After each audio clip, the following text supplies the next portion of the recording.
dagan sa Bohol taliwa ning nasinati natong pandemya adunay tradisyon sa Tagbilaran City Hall General Services Office nga nagpabilin.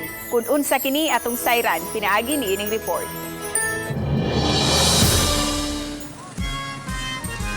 Siyam ka tuig ng way undang nga gihimo sa buhatan sa General Services Office kun GSO sa Tagbilaran City ang pag-decorate sa ilang cubicle office.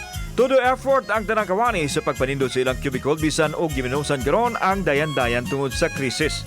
Dinhi makita ang ilang teamwork, creativity ug resourcefulness. Ang taga-admin ni pasigarbo sa ilang Star of the Night. Namong team is Star in the Night and sa GSO admin, we are making a decoration out of recycled materials. We're putting colors lang, paint pintals, paintings, mga Star in the Night. So gabi siya. So we only have black, blue, and the light. Excited ko kayo kung trabaho dire kay kanuna gibi sa among admin kang magiganit jud kada December. I hope nga nami daog. Samtang ang taga-supplies division gihimong Christmas tree ang mga kahon sa bond paper. Aduna sab sila'y miniature Belen. Ang asset management division kinhason nga gihimong star ang ilang dekorasyon.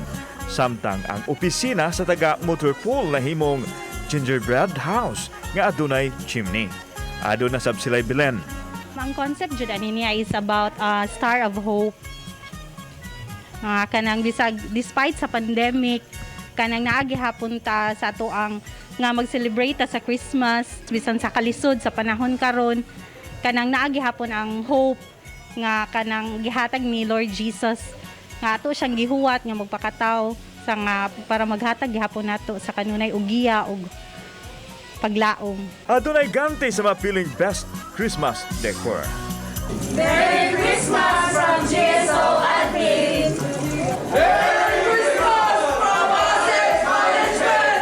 Merry Christmas from City Motor and Transportation Division! Malipayong Pasko kanatong tanan. Ako si Alan Domingo. Balitang Bisdak.